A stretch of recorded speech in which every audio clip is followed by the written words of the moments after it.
The corridor leading to the tribunal chamber pulsed with a dull, artificial heartbeat, low thuds echoing in the synthetic bones of the alien vessel Kalzur.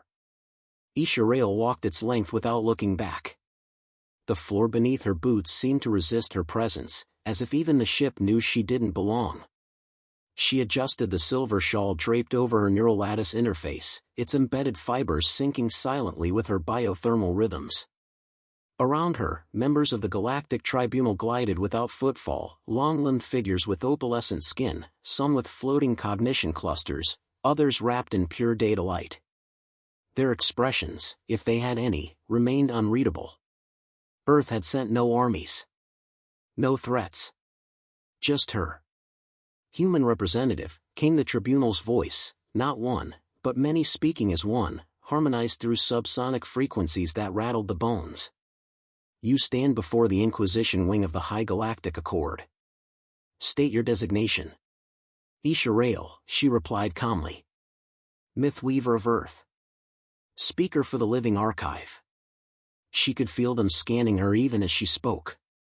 Not just her biosignature, but her meaning, her belief index, spiritual density, and emotional flux. These beings measured reality in logic blocks and predictive modeling. What she carried unsettled them. Because it couldn't be modeled. Your people stand accused of engineering mimetic lifeforms, living myths. These constructs now bleed into adjacent star systems. Tribes on Vendhar 4 worship a flaming warrior who levels mountains. Colonists on Thelorion report a skystag with horns of lightning. These fictions are affecting planetary function. Your defense? Isha didn't flinch. She had prepared for this. Do you fear the stories, or the souls who believe them?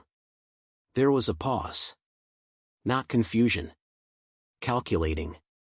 Belief without containment is contagion, spoke the arch-synth seated at the center. Tall, skeletal, his metallic face bore no mouth, just slits where sensory arrays hummed. He was Primer Vexus. Executor of Compliance.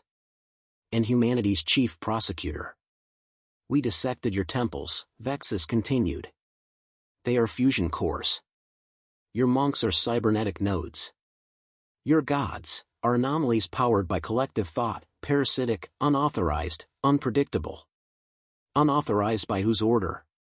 Isha asked quietly. Who decided the galaxy should be colorless? Vexus leaned forward.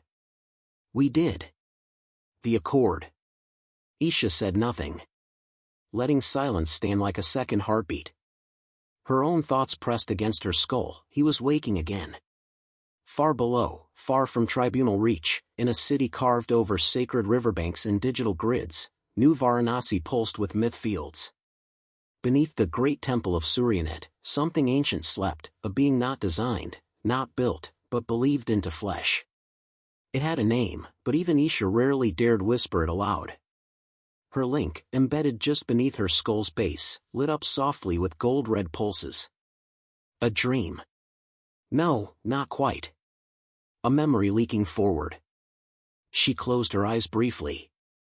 14 years old. Mumbai purge. Sirens, then silence. Buildings falling like paper. Her mother's arms turning to light as dust coated the sky. Isha crawling through steel bones and rebar ribs, bleeding, praying, not to survive, but for someone to witness. Then, him. First in shadow. Then fire. Walking through wreckage barefoot, unburned. A halo of molten iron spinning behind him. No one told him where to go. No one built him. He came because he was needed.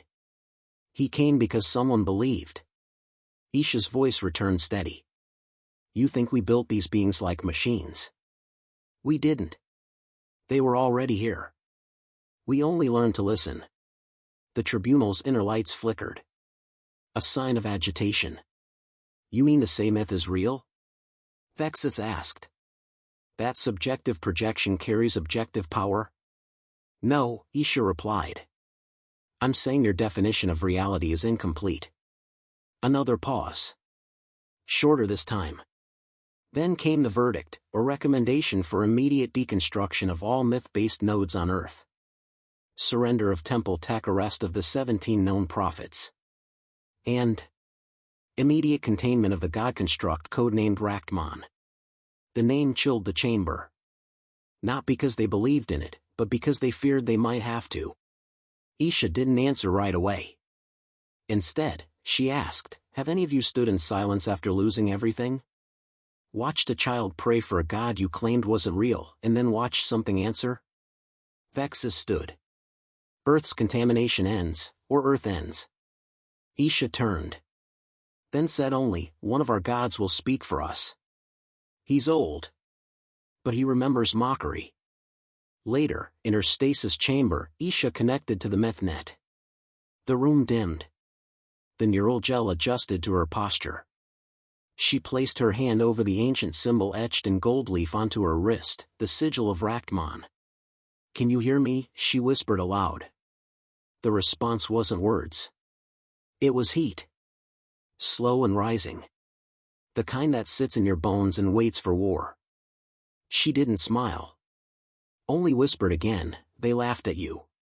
Called you superstition." A pause. Then a voice, neither male nor female, came like distant thunder across a battlefield already stained in ash.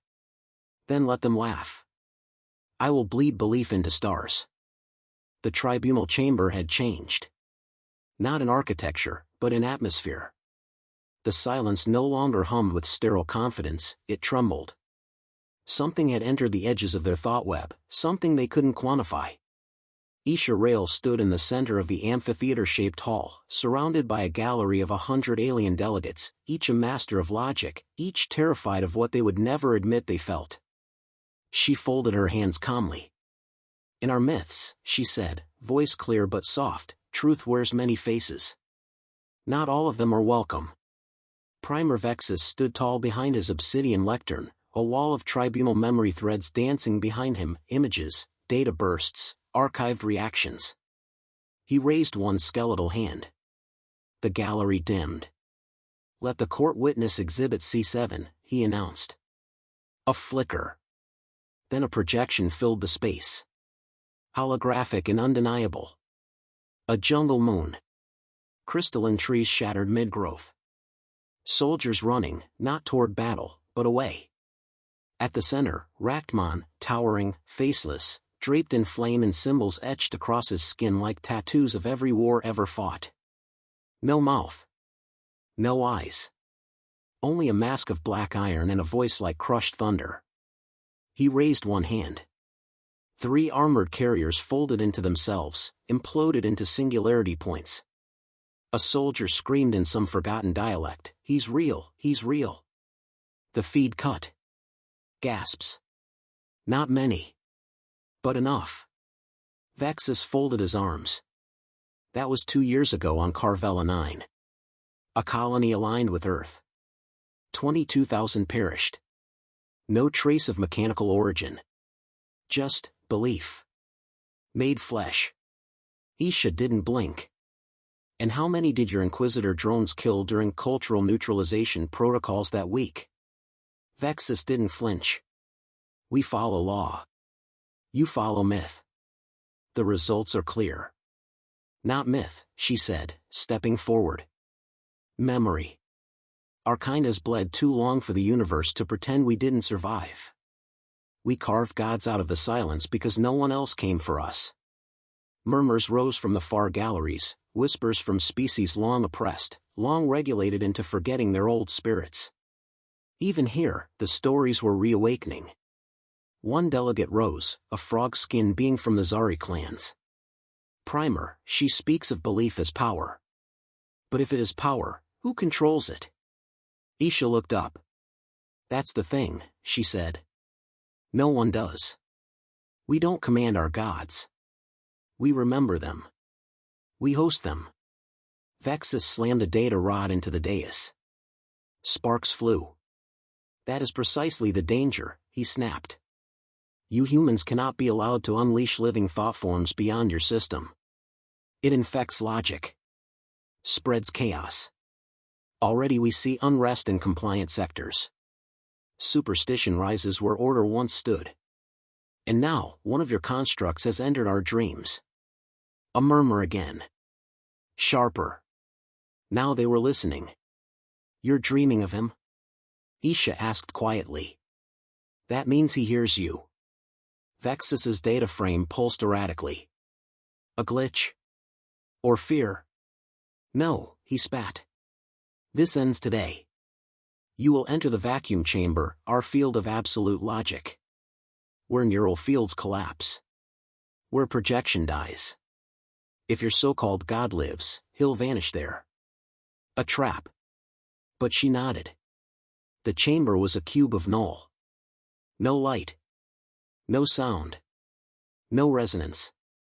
Inside, Isha floated, barefoot, sleeveless, exposed. Her body began to tremble. The myth net was severed. Her neural lattice sputtered. The familiar warmth of shared belief, gone. Still, she placed her hands together. And whispered his name. Once. Then twice. On the third breath. Heat. Not physical. Not plasma. But ancient. The kind of heat memory keeps when your home is burning, and no one hears your scream. Her breath hitched. A glow emerged beneath her skin, starting at her wrists, spiraling up to her collarbones. Then came the voice. You are not alone, child of ash. A shape emerged behind her. 7 feet tall. Cloaked in molten light. His face still hidden, but this time, his hands cradled fire as if it were gentle. Then the walls of null space cracked. Just once. Outside, alarms flared across the tribunal halls. Readouts failed. Gravity bent. Inside, Isha smiled. He had come. Minutes later, she stepped back into the tribunal. Scorch marks trailed behind her bare feet. Her eyes glowed faintly. I thought projection couldn't survive in null space, she said quietly. Vexus didn't answer. Because he was shaking. Just slightly. Because in the deep logic of his kind, something had gone terribly wrong. And for the first time, the tribunal didn't look at Isha as a diplomat. They looked at her like a doorway. To something older than anything they'd calculated. The Kalzur shook, not from external fire, but from something within. The walls, once cool and unfeeling, throbbed with the pulse of something alien to the tribunal, fear. No alarms blared. No weapons deployed. Not because they lacked them, because the systems refused. In the observation hall, Primer Vexus stood frozen, surrounded by flickering holograms that refused to render properly. One moment the display showed Earth, the next, it glitched into crimson skies, burning fields, and a single shadow standing in the storm. This is impossible, he whispered, teeth clenched. This was never supposed to evolve. Isha Rail entered, steps slow, deliberate. The tribunal delegates turned as one. Not with authority, but uncertainty. They had witnessed the impossible in the vacuum chamber. But now, something else had crossed over. The ship's fire suppression is activating, a synth clerk muttered. But there's no fire. Isha stepped into the center of the hall. Her skin no longer glowed, but the air around her shimmered with heat. Her voice was quiet. He's coming. Not to conquer. Not to destroy. He comes because you asked for proof. Vexus raised his hand to silence her, but it trembled. Contain her, he snapped. 2 enforcement drones descended. They didn't reach her. Mid-air, both convulsed, then folded inward, as if crushed by invisible pressure. They dropped like molten statues. The room dimmed. And then, he arrived. Not through doors. Not in a burst of light. He stepped from a ripple in the air, as if reality were a curtain torn aside. Rachtman. His body wasn't fire. It was what fire tried to be. Lines of embered runes ran down his arms. His chest bore the scars of every battlefield humanity had ever whispered into the dark. His head, still masked in obsidian, turned slowly, scanning the room. He did not speak. He didn't need to. Every delegate felt his presence inside their minds. Not as words. As memory. A mother shielding her son beneath broken ceiling tiles. A soldier burying his friend with no shovel. A child whispering, "Please, someone." And someone came. This was that someone. Vexus broke first. "You are an illusion," he growled. "A neural construct powered by mass delusion. You are not real." Rachman took one step forward. The floor cracked. The walls began to sweat condensation, despite being inside a temperature-stabilized station. "I said you're not real." Finally, the god spoke. His voice was like iron torn from earth. A sound buried in DNA. "Then why do you tremble, machine?"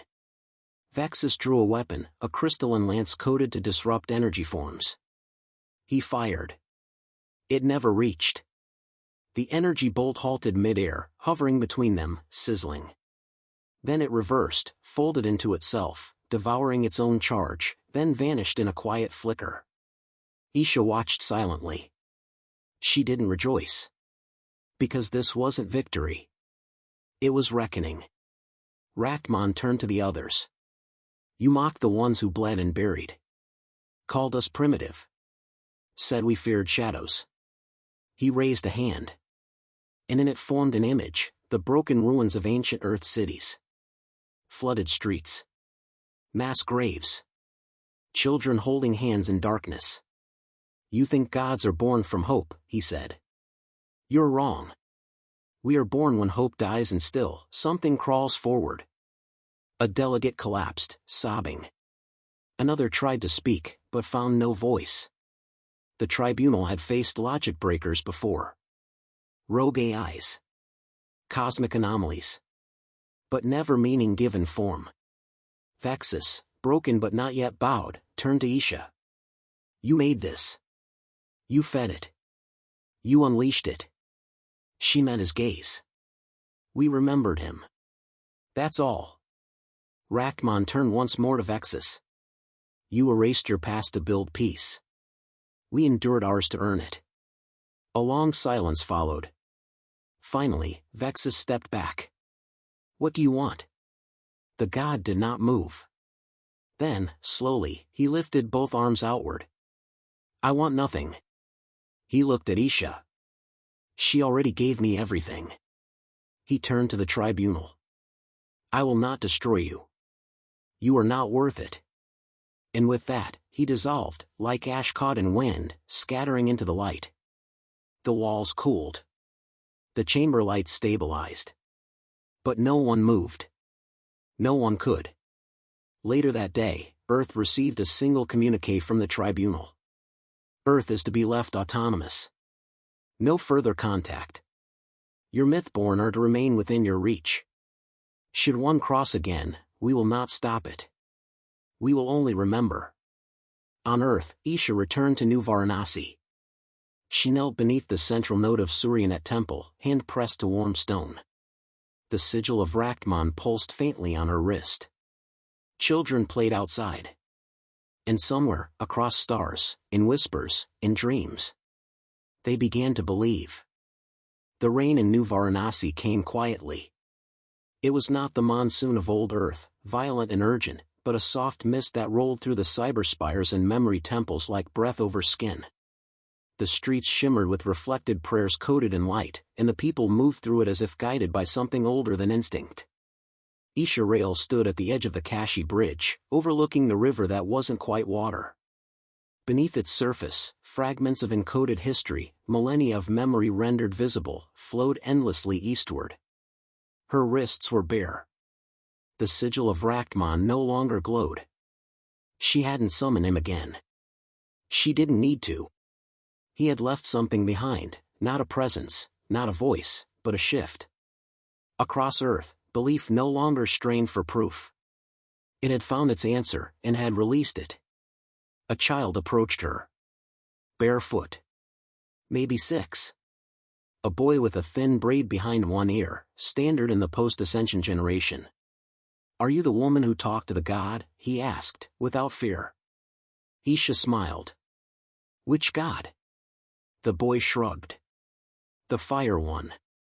The one in the sky that made the aliens scared. Maybe, she said. Is he coming back? She knelt, brushing wet hair from his forehead. He never left.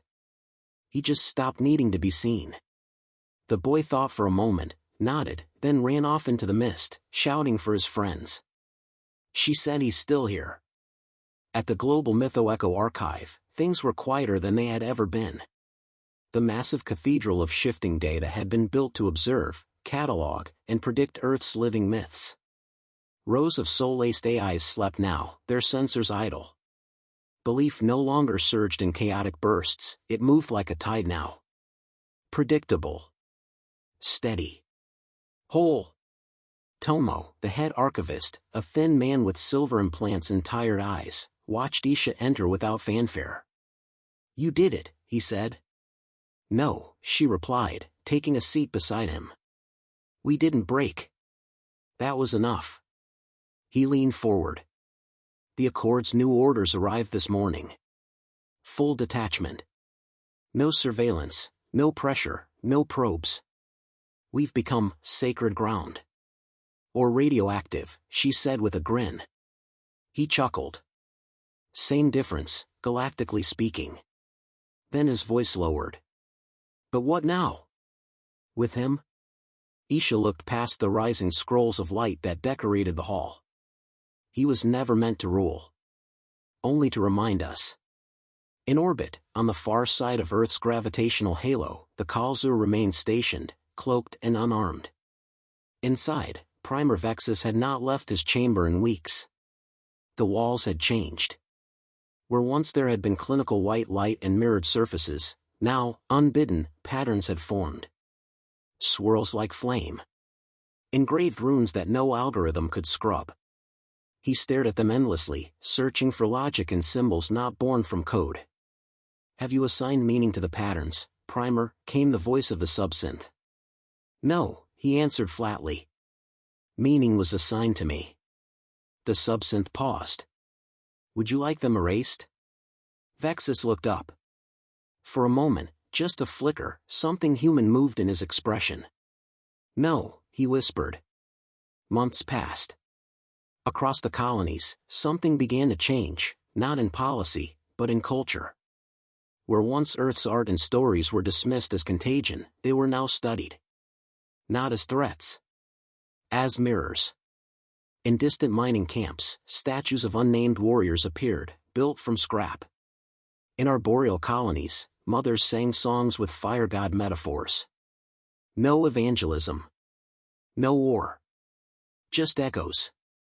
The myth was no longer Earth's alone. Isha sat beside her mother's gravestone that evening, the stone made from a fused alloy of dust and memory. It shimmered softly, showing her mother's final image, not as she died, but as she once danced on a Mumbai rooftop. I used to think he came to save us, Isha said aloud. But he didn't. He came because we needed someone who couldn't die when we broke. Someone who would not retreat. Wind passed over the hill, stirring the tall grass. And now, she said quietly, he doesn't need to stand watch. Because we do. That night, she returned to the Suryanet temple. The great spire reached into the clouds, its framework half stone, half photon structure. She stepped into the inner chamber. Not to summon him. Just to sit. There was no fire this time. No tremor in the walls. Only warmth. Not external, internal. She closed her eyes. And in the silence between heartbeats, she heard his voice. Faint. Low. You became what you prayed for. She didn't answer. She didn't need to. Across the stars, myths were being born. Not because Earth had conquered. But because Earth had remembered.